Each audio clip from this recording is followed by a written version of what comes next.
Have you been wanting to play Dune Awakening? Well, now's your chance.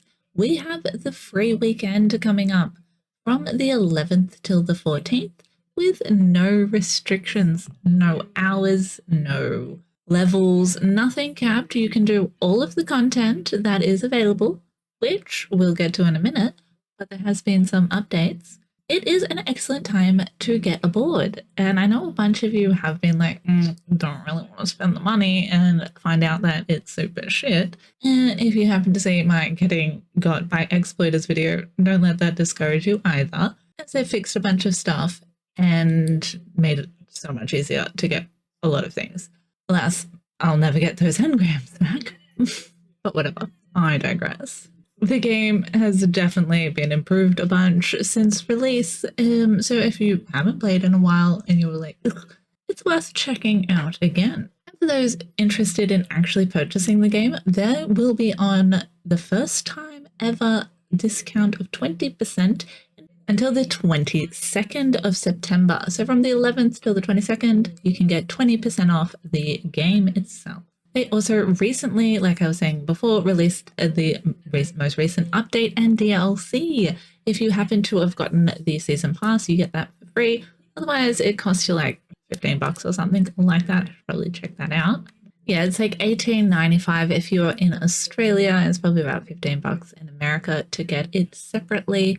I'm not sure exactly if it's included with the 20% discount or with the whole better version of the game and whatnot, but it's worth checking out. With the Lost Harvest DLC, you get the Treadwheel skin, which is a fun new sandbike skin. Looks pretty dope. We like that. I don't know, you might hate it. I think it looks sick. We get the Duneman Building pieces. May or may not get a full set. We'll see. The new journey, The Lost Harvest, where a crash ship has gone down and you have to solve riddles of riddly nature.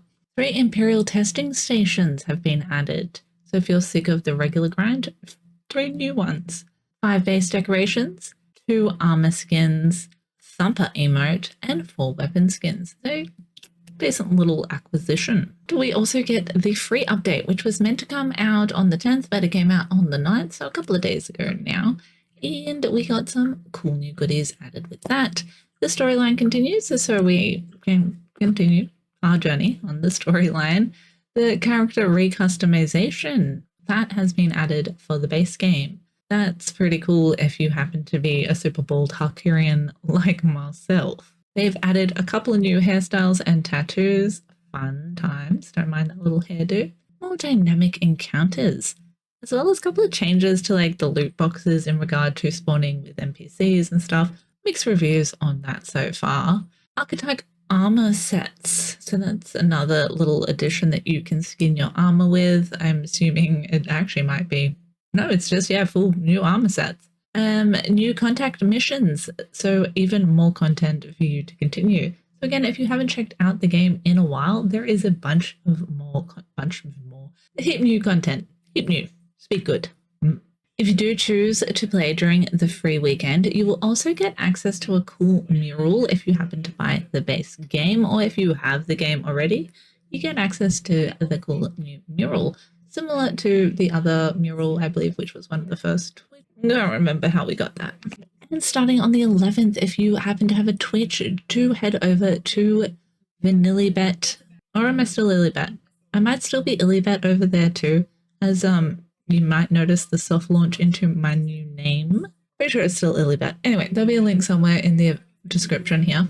And we'll be streaming now and then, and you can get access to the new Observer set. Ooh, new building pieces, how fun. So if you're a bit of a building connoisseur, you can get your hands on that. Also, I'm sure there are lots of other great content creators to check out, so it is worthwhile heading over to Twitch and looking at those drops from the 11th. And with that update, we have actually got some other changes to the game that aren't super highlighted and mentioned, but definitely worth mentioning here. Allegedly, they have added some remaining functionality to placeables and vertical menus for players to be able to organize their bases a little bit better. We now have implemented auto run toggle, which automatically moves characters and verticals forward, rather than having to press it, I guess. Completing an advanced trainer contract now rewards an exclusive armor set specific to each trainer. And if you've already completed them, you will get them retroactively, which is nice. For some reason, my Mentat quest still won't let me complete it, but one day I'll get that. And we've got a new weapon, an adept missile launcher. So if you like to go booms on things, you can do that more now. And with the assault ornithopter capacity storage has been increased from 1,000 to 2,000, so even more luggings of spice. Like I mentioned before, the character recustomization, super handy if you're a bold Tarkirian woman. They've added a bunch more opportunities to be able to actually build in the shield wall area of the deep desert. Nice. Added renaming functionality in placeables and vehicles, so you can rename like boxes, you can rename your buggies. So there's less confusion there. 10 out of 10. Needed from the start, but nice it's added now. There have been a huge deal of combat changes, from homing rockets now disengaging at 90-degree angles, reduce the time it takes for NPCs to build up bonus accuracy against their targets and line of sight. The ping system target characters is more easily now. Basic rocket launchers has lock-on functionality. Dashing out of abilities has visual effects. PCs should now activate shields when they have spotted an enemy. Sprint attack should be easier to aim towards an intended target. NPC combat tweaks were made to make more NPCs more responsive. Rockets should now correctly deal damage to vehicle modules when hit.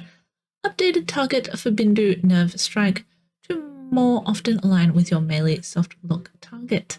While in Spice Present, you can see staminas of other players. If you die in a PvP location, your timer always uses the PvP respawn, no matter where you've selected. If you die in PvE, you select PvP, it will use that rule. You can no longer use spice consumables while in the persistent state. Vehicles. In order to make hauling large amounts of cargo to the desert easier, we've increased the slots of inventory from the ornithopter also from 15 to 20, and the weight from 1,000 to 2,000. If you get missile locked on while in a vehicle, the send alert now plays. Handy. No longer surprise, boom. Ornithopter rockets should now be more accurate. Ornithopter could not read accurate. Ornithopter trail and flare was updated to look better and give better feedback. Ornithopter rockets will now only shoot to where you are aiming.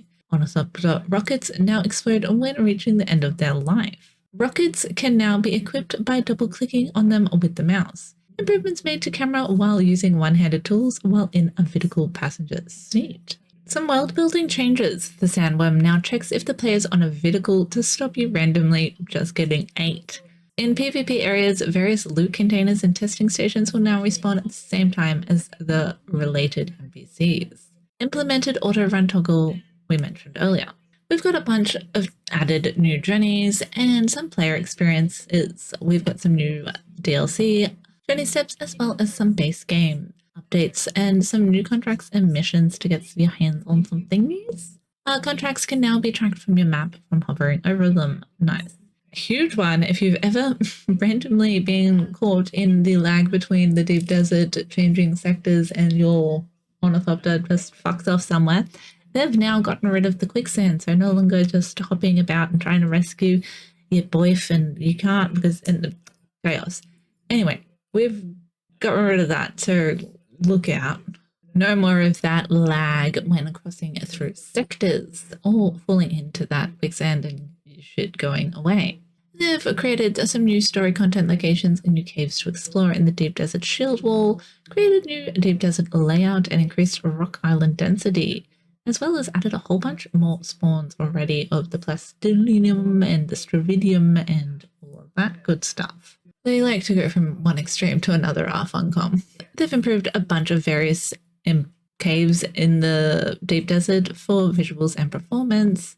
Player checkpoint zones have been removed from inside Deep Desert testing stations to reduce repeated respawns in PvP areas. That's a big one. Spicefield Generate adjusted to allow for smoother resource generation in the Deep Desert.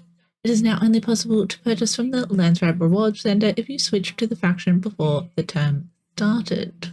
We have a whole lot of user interface. I'm probably not going to read through all of these. If you do want the actual patch notes, I'll leave a link to the patch notes themselves in the About Me section. But a huge one, if you like to mine on a buggy, is you no longer have to hold your wheel and switch and whatever. You can just hotkey F1, F8, switching between your seat and your miner. Really needed that from the beginning. Names actually affect event logs now. So if your sub 5 has named something, it will say that in the actual event log, which is pretty huge. You can actually track what's happening. They've changed some numbers to actually match your permissions, set up a message in the permissions menu to make it clear whether an object is different in a map or partition of the deep desert. Okay, don't think I read that good. The vehicle HUD now displays a warning message as well as the sound when being locked onto with the targeting missile. Vehicle temperature bars will now move to its correct value immediately upon entering an overheat vehicle. We've added some PS5 controller symbols and stuff in the settings, so if you actually use a PS5 controller, that will make sense. I suppose that will benefit them when adding to console eventually. Yeah, like I said, a whole lot more little detail-y things to graphics and interfaces and whatnot. Go check them out in great detail. Click that About Me section. Do check out that free weekend. Get your little mural. Take advantage. Check it out. You might like it. You might love it. And then you get 20% off. And if you are a Conan Exiles viewer of mine, I have some DLCs to give away to celebrate almost reaching 10,000 subscribers on YouTube. Yay! So check out that video on details on how to enter that little giveaway. As well as the DLCs, I will be giving away some actual base games. If you're not already, consider subscribing and like this video if you liked this video. Check out that other one, get your Conan DLC competition on. Check out the free weekend and all the rambles in the world. It's late, what can I say? Definitely something that I did forget to say. I don't know, I'll have to make another video at some point. Let me know in the comments if you will be checking Dune out, if you haven't already. If you've stopped playing altogether, it's left a sour taste in your mouth. I always love to hear you guys' feedback. Until next time, I hope you have an excellent day, evening, night, morning, whatever it may be, wherever you may be.